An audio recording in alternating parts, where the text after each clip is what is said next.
तो अभी यहाँ पर आप देख सकते हैं मैंने पीएम किसान योजना का स्टेटस ओपन कर रखा है एक किसान का।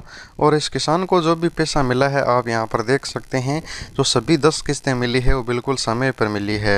यहाँ पर आप देख सकते हैं 25/12/2020 को किस्त मिली थी, 15/5/2021, फिर 10/8/2021, फिर 2/1/2022, 31/5/2022, यानी 31 मई 2022 को जो पीएम किसान योजना की 11वीं किस्त मिली थी उस किस्त तक समय पर पैसा मिल रहा था। अब यहाँ पर 11वीं और 12वीं किस्त में आप देख सकते हैं 11वीं की 17 अक्टूबर को मिल चुकी है। इस किसान को पेमेंट प्रोसेस दिखा रहा है, इसके पैसे भी बैंक खाते में आ चुके हैं।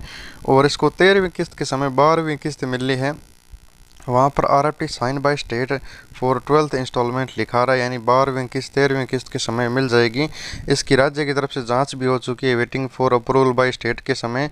और जांच पूरी होने के बाद RFT साइन बाय स्टेट यानी रिक्वेस्ट फंड ट्रांसफ़र, यानी अब राज्य की तरफ से जांच पूरी हो चुकी है। अब केंद्र पीएम किसान योजना का पैसा भी देने वाला है। जब किस्त का समय आ जाएगा, 13वीं किस्त जारी की जाएगी, उस समय पैसा भी मिल जाएगा।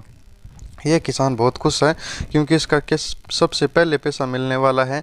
RFT साइन हो चुका है, 13वीं किस्त के समय इसका पैसा भी मिल जाएगा।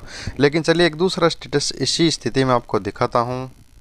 अब यहाँ पर एक दूसरा स्टेटस आप देख सकते हैं। इस किसान को बिल्कुल समय पर पैसा मिला है। यहाँ पर 25/12/2020 को, 15/5/2021, 10/8/2021 और 3/1/2022 और 31/5/2022, यानी 11वीं किस्त के समय पैसा मिला था वो भी मिला है। और अब आगे देख लीजिएगा। अब यहाँ पर इसको जो पीएम किसान योजना की 12वीं किस्त के समय इस किसान को 11वीं किस्त मिलनी थी वो भी खाली दिखा रहा है। और अगली जो 13वीं किस्त के समय इस किसान को 12वीं किस्त मिलनी थी वो भी खाली दिखा रहा है। आपको भी इसी किस्त की स्थिति में कोई भी किस्त हो सकती है, चाहे आपकी पहली, दूसरी हो, 5वीं, 7वीं हो, चाहे आपको 12वीं हो, चाहे 11वीं किस्त हो।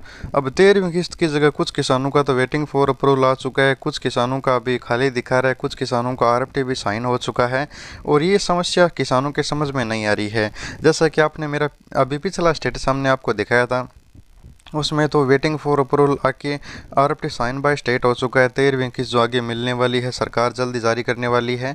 लेकिन अभी इस किसान के तो खाली दिखा रहा है। और उससे पहले पिछली 11वीं किस्त भी खाली दिखा रहा है, ना ही तो पैसा मिला है और ना ही आगे जो मिलने वाली किस्त है उसका भी प्रोसेस शुरू हुआ है। उस स्थिति में किसान क्या करें? अब किसान को भी ये समझ में नहीं आ रहा है प्रॉब्लम क्या है। किसान के दस्तावेज बिल्कुल सही हैं, फॉर्म भी सही है, अब क्या करे किसान? तो किसान कुछ भी नहीं कर सकता इस स्थिति में। सिर्फ पीएम किसान योजना का स्टेटस चेक करके ये पता लगा सकता है कि ये प्रॉब्लम आ क्यों रही है, क्योंकि ये प्रॉब्लम बिना कोई समस्या नहीं आ सकती। ये मैं आपको बता देता हूँ, पीएम किसान योजना का पैसा बिना कोई समस्या नहीं रुकता। अगर आपको पिछली 11वीं किस्त का पैसा नहीं मिल रहा है, जैसा कि इस किसान को नहीं मिला है, 12वीं की 17 अक्टूबर को जारी हुई थी, उस समय इस किसान को 11वीं किस्त का इंतज़ार था, लेकिन ना ही तो वेटिंग फॉर अप्रूवल आया, ना ही कोई RFT आया और ना ही 2,000 रुपये किस्त आई। तो इस स्थिति में इस किसान को अपना land seeding, PFMS bank data check करनी है। अगर सब कुछ सही है तो इस किसान को अपने लेखपाल के पास जाकर अपनी ज़मीन का एक बार फिर से वेरिफिकेशन करवाना है। उसके बाद इसका जो रुका हुआ पैसा उसका पता लगाना है कि मेरा पैसा क्यों नहीं आया। अगर किसान को 11वीं किस्त मिल जाती 12वीं किस्त के समय, अब जो आगे किस्त मिलने वाली उसकी जगह अभी तक खाली दिखा रहा है, तो उस स्थिति में घबराना नहीं है। उस स्थिति में, क्योंकि अभी 13वीं किस्त का समय पड़ा है, प्रधानमंत्री जी ने अभी तक कोई भी तारीख तक घोषित नहीं की है।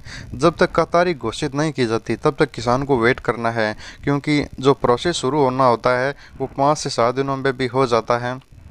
कुछ किसानों का तो पिछले 5 से 7 दिनों में हो चुका है वेटिंग फॉर अप्रूवल, और RFT भी आ चुका है।